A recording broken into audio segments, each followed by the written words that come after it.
And it's funny because at the end of the day, there are votes and people do get to decide. And we are where we are today. And that's one of the things I want to just jump right into. When you think of Canada today, where are we at today? Where do you see Canada Look, currently I at? think we're in a place where we are uncompetitive and we could be more competitive. I think we're in a place where we have no vision for who we want to be. Like when you're talking about, and many will understand this from a business perspective, when you have this big challenge question of like, what are we trying to solve? I think we're just sort of hapless, like in the wind. We're printing money, meaning there is less dollars chasing fewer goods, which is raising the price of everything. That's what you're seeing, the inflationary pressure. We are printing money when we don't have it for things that we don't need, and we're not thinking about what that means for the future. We've got 100% increases in the last year on permanent program spending.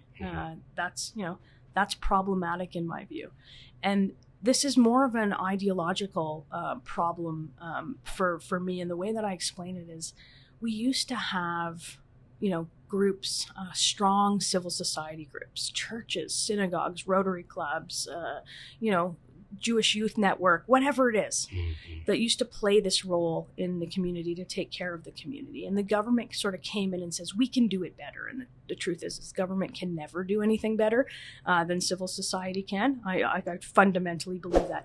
And so when government gets bigger, it's really, really hard to make it smaller, and it weakens civil society, and it weakens our institutions, and it weakens our community, and we start to rely on government for things we never needed to rely on government.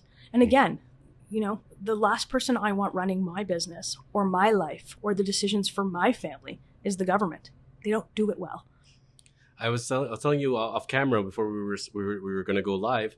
Imagine the idea of somebody comes to a lawyer and they're going to refinance their house, right? And they're sitting with like 6 credit card debts, a couple lines of credit, and what is the worst possible thing to do is to refinance, pull out more money, take on more debt, rather than getting your fiscal house in order. That's right. And it's funny because the immigrant mentality in the 60s, 70s, 80s was, I'm going to pay off my mortgage, and then I'm going to buy investment properties. I'm going to build myself, a nest egg, so to speak. Not to get to the point that I'm in my 60s and 70s, I'm up to my eyeballs in debt, and my income is nowhere close to what I need to live on. Yeah, like we've organized. It's not only the finances. We've organized ourselves out of being competitive into this like regulatory hell. Yes. Pardon my French. Into where it's hard to build things. It's hard to grow a business here. It's hard to get a driver's license here. It's hard to get a passport. Why are these things so hard when everything else is at the tip of your fingers and everything else in your life is easier? Government makes things harder. And we've overregulated ourselves to the point where you've got people, in our age bracket that are like, I don't want to do this anymore here. I don't want to raise my family in this community. I can't afford to raise my family in this community. Like, I don't understand. I can't make sense of any of the policies. Why is the price of gas so high? Why are my groceries, twice as much for half as much? Why are we in a cost of living crisis? Because, well, the answer is we had gone into something in the last 2 years that we weren't ready for, and then we just blew the bank. And now we are having a hard time getting off of that, and we continue to do the things that we don't necessarily need to do, and it's hard to wean people off of the program.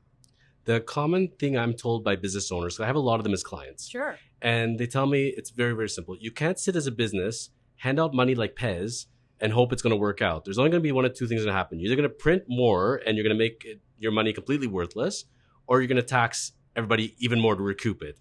And either way, it gives no hope to the business owners, like you said, and they have to look at other climates and environments to be able to find where to sustain themselves. And that's a scary thing because, Canada was a point of manufacturing. There was a point of business growth, and people were very, strong in their communities. And then you hear of towns where they lose their industry, they start to shut down. And that's the saddest thing possible. Yeah, look, we're not going to make the things that we used to make, but we certainly should be competitive in other industries. We've got a natural resources sector that can power the world. We've got enough educated people, in order to frankly, do anything we wanted in the world. We've got enough food to feed ourselves. We can be energy independent. We can do all of these things, but we don't. Yes. You know, one of the things, the people making decisions in Ottawa, I've never run a business. I'll give you the perfect little story. Please. I was setting up this office, and it's an MP office. I've set up offices before. You know, we ran a, you know, I've run in companies where we, you know, achieve a profit because that's what you do in business. And so the person on the other line was telling me, well, it's like running a small business, you know, running an office. You get a budget and you know, you can hire in your budget. I'm like, that's not like running a small business at all.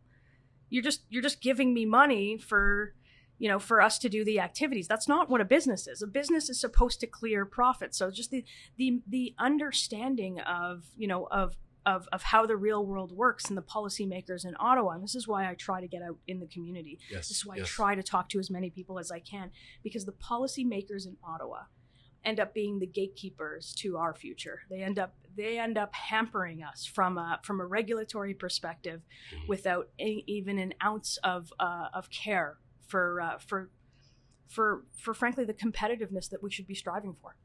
So that being said, we got 3 years to go, right? Until the next federal election. Maybe. I mean, a deal is as good as a deal is on the paper napkin that it's written on, and I haven't seen the paper napkin, so we'll see. Like there's some big spending plans. You know when in the movies when they say like, is there anybody who has a reason why these two people should not be married? Yes. In holy matrimony or whatever the line is in all of those movies. I've never actually seen that happen at a Yes. wedding. And you're like, yes, I can think of 1,000 reasons why the NDP shouldn't marry the Liberals, and I'm sure the Liberals have 1,000 reasons that they shouldn't marry the NDP, Right. and the NDP have 1,000 reasons why they shouldn't marry the Liberals. So we'll see how long that marriage lasts. That's all I'll say to that. Fair enough. You know, it's I was surprised personally, but it's funny. It looks good, and I think in some people's minds as far as being have cohesiveness, but when they actually sit down and realize that their values don't match, For sure. all the amount of marriage counseling will not necessarily fix that. That's right. It's going to cost a lot. Thank you for enjoying today's episode of the Chosen Life podcast. Go ahead and hit the subscription button below and the notification bell to catch all of our great shows. And remember to contact the Chosen Lawyers when you are ready for your next real estate and commercial transaction. Go to cormans.ca.